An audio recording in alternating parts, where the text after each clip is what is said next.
all of my cheese-obsessed friends. Today you must all thank Talia for this video on how to create your own cheese board, or at least how I create my own cheese boards. We're probably gonna break every single rule. Sorry, Barefoot Contessa. But to begin, in my opinion, the first thing that you need to decide on is your board, because if you're using a small board, such as this, you're not gonna need nearly as much food items as if you were using a big boy like this. If you are going for like a purely aesthetic Instagrammable board that everybody's gonna take a picture of, I would recommend at least getting like a medium-sized board to a larger one that you're able to just like fully from edge to edge just fill that puppy up. But if you're just loaded and love supporting your local dairy farmers, then you also really could just get like a big sheet of crafting paper and put this over your entire table and then just fill up your whole table with all of the goods. Just saying, that's an option. If you are going to be transporting this board, like you're bringing it to a Thanksgiving or a holiday or just over to someone's house because you're a good friend, I do recommend, oh hi, this is dusty. I like using trays because these are a lot easier to take places. You can just cover this whole thing with saran wrap and they have naturally built-in walls. Wow, who taught me how to speak English? But finally, I think a more practical option if you are not a complete psychopath that just loves buying like servingware,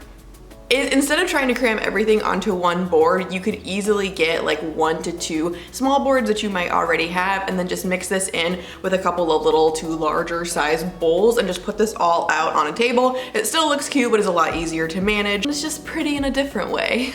Like me. But today we're going for the most, or at least the most that I can afford. So I am gonna be using this much larger rectangular board. I also find the circle ones to be pretty, but if you're going for the most, I would recommend getting one at least this size. This one I got at TJ Maxx, which again, if you're on a budget or just don't like throwing money down the trash, I would recommend checking out a place like a TJ Maxx, a Marshall's, even like a nice rich people thrift store, because you're gonna find a much better deals. Like cutting boards are so expensive. That and curtains are like 2 things I didn't anticipate to be so expensive in my adult life, but fortunately I'm a Maxxinista. So anyway, once you have your board, you now need to decide what cheeses you are going to be featuring. So if you are doing a small board, 2 cheeses is fine. I recommend getting a hard cheese that everybody loves, won't offend anyone. Unless this is for you, then get whatever you want. And then a nice soft spreadable one, and bam, you're done. Don't worry about it.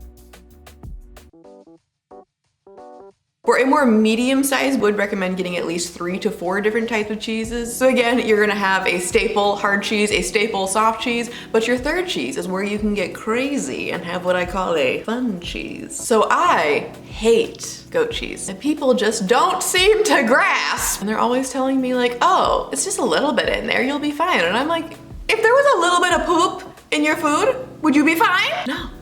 I don't like it. But anyway, this is not ladylike cheese talk. Despite my extreme distaste for goat cheese, I often will, because I care about my friends and relations, opt for like kind of like a flavored one. It also doesn't have to be goat cheese by any means, but I feel like this is a good place to bring in something seasonal. So in fall, a lot of the time there's like a cranberry goat cheese that people seem to really like. I will include that. Or if it's summer, like a blueberry one or like a marmalade something or another. There's plenty of options. You literally can get any of this at any grocery store. Okay, maybe not any grocery store. Don't do that to me. But basically any like Kroger option even will have a nice cheese section. And that's where you wanna be, is the nice cheese. There's a regular cheese, don't go there. You want the nice cheese. And then for the 4th cheese, you definitely can go, like if you just have a favorite, just go with it. If you're a brie lover, do that. Personally, I love a smoked Gouda, and I find most people do, so it's a crowd pleaser. That's typically my 4th. And finally, if you were going for a bigger board, what I personally like to do at this point is go to your local fancy snooty grocery store and check out their cheese ends. So if you live in the Portland area, I recommend New Season. They always have a ton of different varieties of cheeses, from like cow's milk to goat milk to sheep's milk to whatever kind of milk, I don't even know. And they also have a bunch of different flavors, but what is nice about this is they come in very small, convenient shapes and sizes and options. So a lot of the time these are only like $2 to $3, which is convenient for both my wallet, but also I think it's just better for sampling, because like if you try something and it sucks, you only have a small amount of it that maybe you can pawn off on someone else. But if you try something and it's amazing, you can just make a note and then you can just try cheeses for a much smaller amount of price and risk. But please note, if this is all too overwhelming for you, don't worry about it. Costco actually has this like board already ready to go that if you just take it out of the package, cut it up or don't, whatever you want, and serve it, honestly, like, you know, if you're going to like people that you don't really like, this is an easy option. Like, it will still make you look fancy, but it's gonna be affordable, it's not gonna be any work, and you're not gonna have to shop around. And sometimes, I don't like people, but I still want them to know that I'm better than them. There you go! Once you have your cheeses, I feel like you're posed with the age-old question of to cut the cheese or not. Personally, I cut it. I don't like when people don't cut it. If I show up to your house and you have just like bricks of hard cheese with a tiny wussy little knife near it that I have to now cut, and there's like a line of people forming around me because I'm freaking out about not touching all the other things on this board, and this knife is pitiful, and now I'm getting stressed and I just don't even want to eat the cheese, that's what happens. I don't like it. I don't notice it gets that dried out. That's always the argument. So if you want to do it, but don't invite me to your house. So now you have your board, you have your cheese. Next, you are going to need either some crackers or bread or both. Water crackers are the standard cheese board cracker, in my opinion. They taste like pure crunchy nothing, which I enjoy. So I do definitely like to have that out along with kind of just like a basic rustic bread if you're gonna do bread, but then I also like to have a flavored option. This rosemary one actually was very good and from Target. Next, if you are a meat eater or you're serving carnivores, a really easy fix to that is, again, Costco has it all in one package for you. Again, if you are serving people that you care about and you want to impress or whatever, I would recommend going with, I really like those little, not that I eat these, but people seem to enjoy them, are those tiny little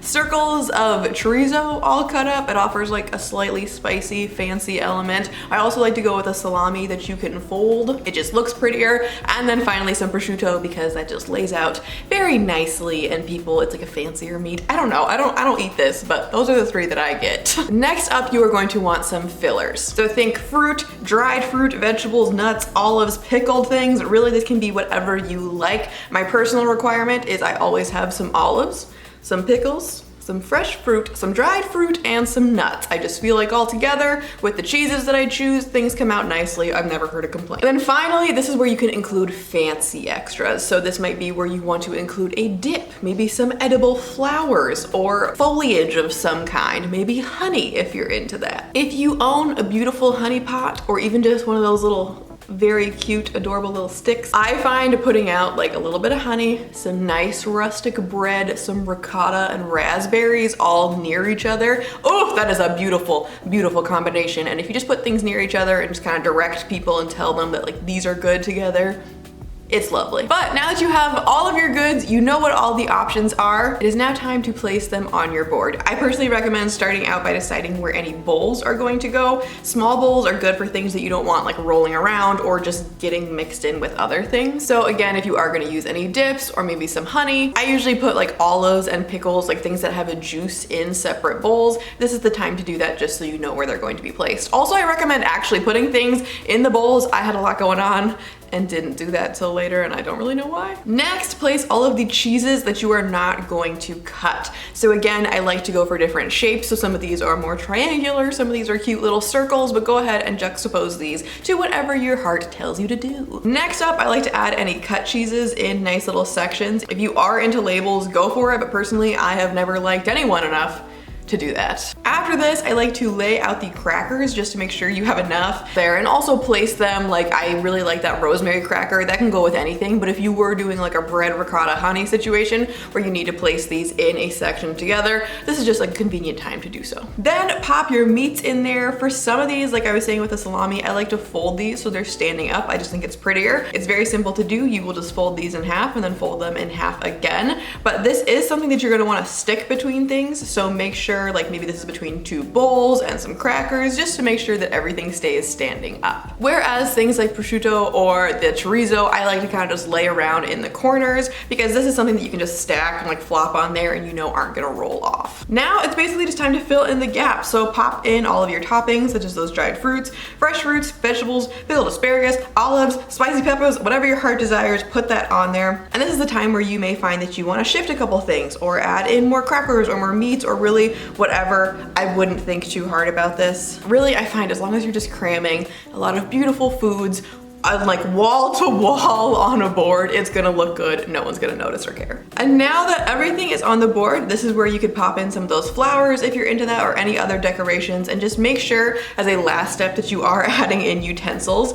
if that's applicable. I usually just place these either in the bowls with the things or underneath them, maybe on top. People can figure it out. friends, is everything. If you do make a board based off of these tips, please share it with me on the ol' Instagram. And if you're interested, I've heavily considered making like a sweet Valentine's Day board, if that makes any sense. So if you're interested in seeing that, let me know and I'll make sure it happens before Valentine's Day. And if I don't hear from you, we just won't talk about it. So yeah, let me know. Otherwise, go eat some cheese, vegan, real, whatever you're into. Maybe share a little with your furry friend back there who's ignoring us. And have a nice day. Bye. Thank you for watching.